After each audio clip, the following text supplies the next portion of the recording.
Hundreds of foreign nationals lose billions of rupiahs in alleged visa fraud in Bali. And, wow, Balinese Batik has become a casual fashion trend for international tourists, a story dear to my heart. Stay tuned for details on these and other stories.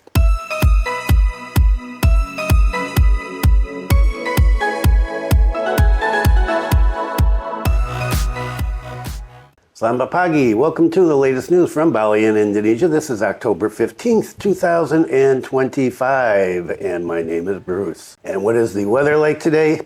Another lovely day, but really hot. Yesterday was all the way up to 32.5 here in the Kampung, and it is 8 o'clock in the morning, and it is already 30.9 degrees Celsius. Humidity 69%. And the wind speed is a very low 1.4 kilometers per hour. I hope the weather is great wherever you are. Lots of stories today, and so let's get into it. Hundreds of foreign nationals lose billions of rupiahs in alleged visa fraud in Bali. Allegations of fraud and embezzlement of visa processing services have surfaced in Bali. Hundreds of foreign nationals have reportedly fallen victim to a company called PT Maxx's Group International. Total losses are estimated to reach tens of billions of rupiahs. The case was revealed by the Legal Aid Institute, LBH, of the extended family of the Communication Forum for Sons and Daughters of Retired Military and Police of Bali Province. The director of LBH explained that the initial report was received on September 29th. Hundreds of foreign nationals from various countries claimed to have been victims of the Maxx's group. The victims complained that their passports were held for months while their visa applications remained unprocessed. They also suffered quite large financial losses, according to Sugianyar. Initial communications from LBH revealed two primary complaints from the victims: passport confiscation and failed visa applications. As a first step, LBH asked all victims to complete an online form to verify their identities and provide a timeline of events. The data reveals strong indications of criminal violations. Some victims even overstayed their visas because their visas were never processed properly. Most of their passports are still being held by the agency. LBH Bali has also coordinated with the Bali Regional Office of Directorate General of Immigration. Of course, to discuss further legal steps, from the meeting, LBH submitted several supporting documents such as proof of transfers, electronic communications, and immigration documents. They've collected approximately 30 pieces of evidence. Around 10 to 15 foreign nationals attended in person representing the victims and submitting official documents. Some victims had overstayed their visas for up to a year due to passport retention and suffered significant losses due to delayed visa processing. We are preparing further legal steps, both criminal and civil, according to Sugianyar. Deputy Director of LBH, Fitria Anissa, emphasized that the case is not just a matter of money but also concerns trust. Moreover, legal protections for foreign nationals in Indonesia, particularly in Bali, is crucial. She explained that most victims don't understand visa procedures and leave everything to their agents. However, the application process isn't transparent, she said. Some came to Bali to work as a yoga instructor and was promised a work visa, but instead was given an investor visa. The company is known to be based in Kerobokan and Ubud with a network in Jakarta.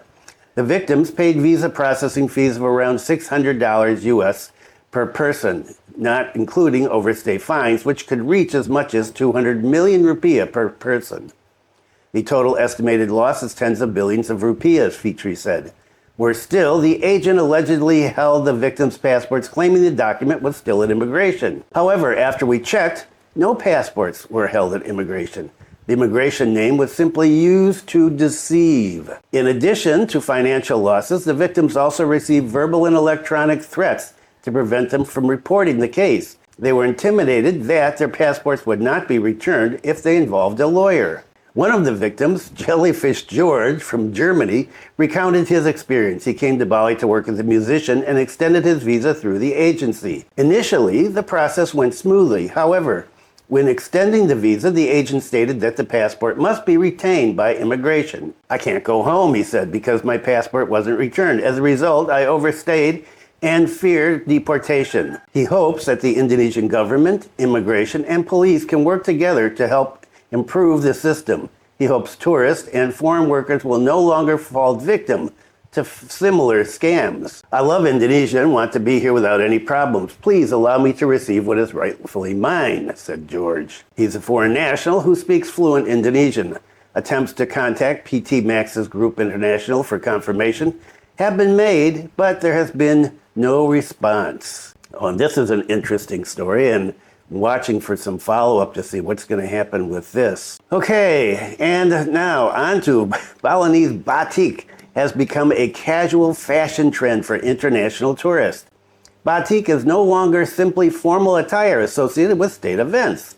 Now, this traditional Indonesian fabric has become a global lifestyle trend and a favorite among international tourists vacationing in Bali. One designer said that batik now appears more flexible with ethnic touches and resort wear concept that suits the tropical climate of the island of the gods. In Bali, resort wear is really suitable with its cool materials and soft colors. Foreign tourists like something that's not too flashy, but still elegant, she said. Debbie said the market for her batik is dominated by buyers from abroad, around 80% of whom are foreign tourists, especially from Singapore, Japan, Hong Kong, Australia, and the U.S. Meanwhile, another designer from Uluwatu Lace emphasized that batik and local woven works must continue to be preserved with a modern touch to attract the younger generation.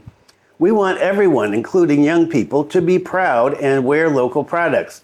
Batik and lace are Balinese handicrafts with high artistic value. In line with the two designers, the director of marketing communications of the Meru Sanur and Bali Beach Hotel Heritage Collections said the same thing, that international hotel guests are now hunting for batik at Sarina, Bali as a typical souvenir as well as casual wear, like me. The enthusiasm of tourists is extraordinary. They love that batik can be worn casually, not just for formal occasions. And so, batik is becoming popular. Well, good. You know, I love my batik shirts. Okay, and let's get on to some problems over at Kuta Beach and Abrasion. Reviewing the progress of abrasion management of Kuta Beach, Bali, AHY. We want to return it to its original condition. The Coordinating Minister for Infrastructure and Regional Development, AHY, Agus Harimurti Yudhoyono, made a visit to Bali the other day. Coordinating Minister's first agenda was to review the progress of the construction of the Bali Beach Conservation Project Phase 2, Kuta Legian Seminyak Beach Project. Today, I visited one of the locations currently under construction, a breakwater project, which is also revitalizing the coastline along Kuta, Legian, and Seminyak. Approximately 5.3 kilometers of coastline has been eroded, he said. He added, from the explanation obtained, it's very clear on the map the conditions in the 1980s compared to those today. The abrasion that occurred is up to 15 to 20 meters, this retreat. We want to carry out what's called sand nourishment, restoring it to its original condition. This is part of the infrastructure development to preserve nature. It's not just about protecting our nature and our environment, preventing it from being further eroded by ocean waves. It can also threaten the communities living along the coast. Along Kuta Beach, there are many tourist destinations, hotels, restaurants, and malls, which are also increasingly threatened by the receding coastline due to the abrasion. Therefore, once again, 5 breakwaters are currently under construction for this project. Each breakwater is approximately 110 meters long and has a specific height calculated to break the waves, he said. This will also include refilling with sand. Sand is compatible with the local environment, and of course, hopefully, this can all be completed successfully within the planned time frame of the end of next year. You know how that works, getting things done on time here. Where the work on the Bali Beach Conservation Project Phase 2 program is going to cost approximately 260 billion rupiah from a loan collaboration with JICA, with the work being carried out by Adikarya. As of today, the progress of the work implementation has reached 18.91%. This means it's continuing to move forward. As I mentioned earlier, there are natural challenges, so even if we try to keep up with the implementation progress, it's quite difficult because there's ups and downs. So we have to work to ensure the safety of the work, including for the personnel and the equipment that we've deployed there. Challenges faced during the implementation Our heavy equipment currently being deployed is its most effective working period is from 6 in the morning to 9 in the morning, and in the afternoon from 5 o'clock until 9 o'clock in the evening. He feels that infrastructure projects like this will once again protect the environment and nature and also further advance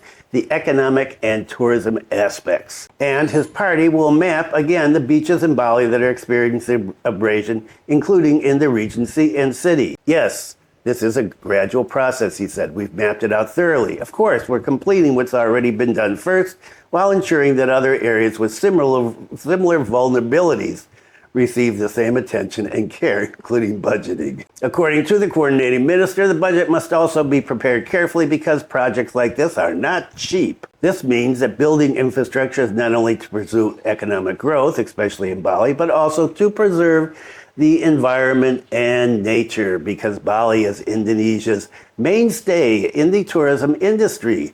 And if a disaster occurs, abrasion will disrupt community activities and even have a destructive effect on the tourism economic sector, including MSMEs, all of whom will bear the consequences. The community will be directly impacted, and this will once again impact tourism nationally. So if we have serious concern for Bali, I think that's completely understandable, and this is why the ministry and the central government want to continue to be present in Bali, working with the provincial and city governments here. So, a lot of work going on down there to keep the beaches from eroding even further and further. And what about tourists coming into the airport? More and more. Flight activity at Gusti Ngurah International Airport continues to show a positive trend. During the period from January to September 2025, the airport, managed by PT Angkasa Pura Indonesia, served 18,231,771 passengers, or an increase of 1% compared to the same period last year. The general manager of the airport said the majority of passengers were international tourists arriving and departing through Bali. Of that total, 11,537,703, or 63%, were international, while 37% were domestic. The composition shows that Bali remains a major destination for international tourists while maintaining strong movement in the domestic market. Similarly, data on international tourist arrivals shows an encouraging trend. As of September 2025, the number of foreign tourists visiting Bali has reached 5,460,288, 12% increase from last year. According to the general manager, he said positive growth isn't limited to passenger and aviation sectors. Air cargo activity has also reportedly increased significantly. Throughout the third quarter, the company handled 78,000 tons, or 9% increase compared to 2024. Of the total cargo, 70% international cargo, the rest domestic. This demonstrates the strong export-import activity through Bali. This consistent growth is the result of collaboration between all airport stakeholders. We express our appreciation for synergy between all parties in maintaining service at the airport, and we will continue to strive to maintain operational and service quality, he said. So more and more people coming in, of course, as usual. Where are you going to stick them?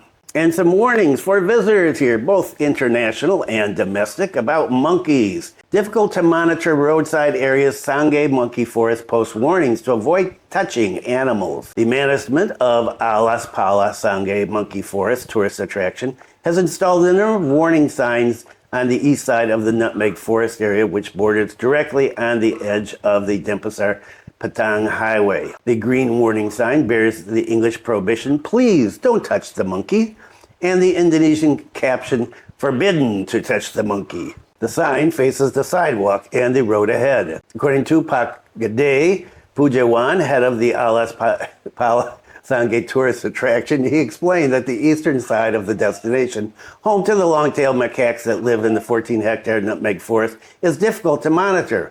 This is because the area borders a public road, making it difficult to monitor if tourists stop by without entering through the tourist gate. The signboard is to anticipate unwanted incidents because, as we know, monkeys are wild animals. Wherever in Sangeh, in Uluwatu, or wherever, these animals should not be touched. Of course, foreigners don't understand that, some of them, and they let them climb up on their shoulders. You never let a monkey Even ones that are supposedly tame climb up on your shoulder where you can't control them. So look but don't touch. According to Pak Pujawan, every tourist visiting Sangeh Monkey Forest, especially those entering the forest area, are always warned by staff on duty not to touch the monkeys. This is difficult to do if the tourist activities take place outside the fence, especially on the edge of the public road. Despite various efforts to ensure tourist safety during their trip, there are always unsupervised visitors or tourists who are unruly. Sangeh Monkey Forest recorded more than 20 cases of tourist contact with animals classified as rabies transmitters through January to September period. Contact between monkeys and tourists usually takes the form of scratches or bites. Of the 20 or so cases, Pujawan said the average is mild cases such as scratches. If there are serious cases such as bites, especially those that occur in the neck area or above, right? Don't put them up there.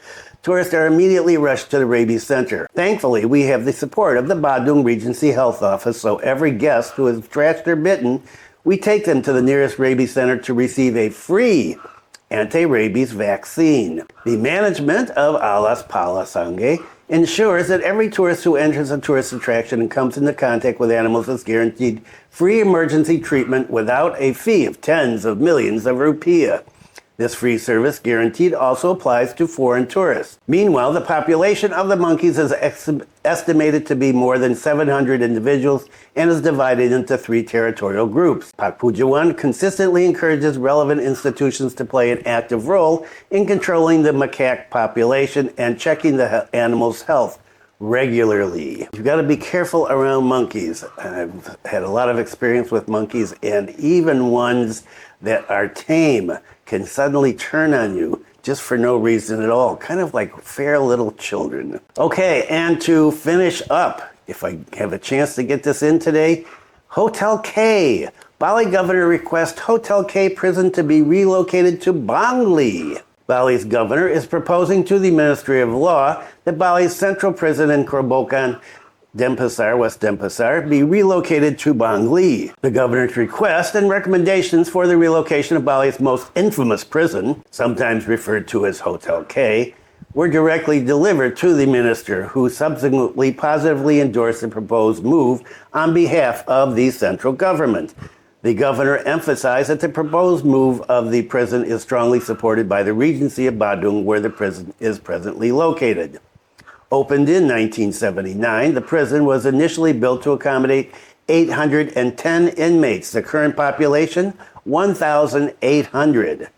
The prison's relocation is seen as essential to improve the crowded urban setting in Kerobokan and the heavy burden the prison places on the local infrastructure in that area. The Bali governor also met with the Indonesian Minister of Health, where he requested assistance in repairing and replacing medical equipment severely damaged by flooding in the Wangaya Hospital in Denpasar. The mayor of Denpasar is supporting the request as well. In response, the Minister of Health pledged to assist the hospital, but wants to first personally visit Bali to assess the damage caused by the floods, to locate local health services and facilities.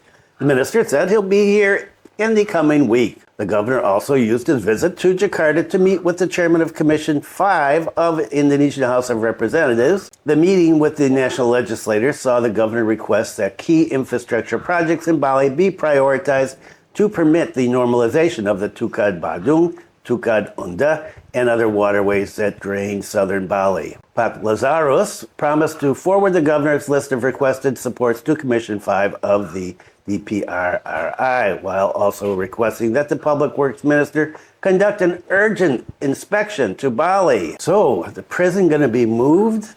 Wow. And where are they going to put it in Bangli? I don't know. This is something that, well, will be unfolding. Okay, that is it for today. Thanks for viewing. Be kind to someone today. Take care. And I will see you again next Wednesday, as usual.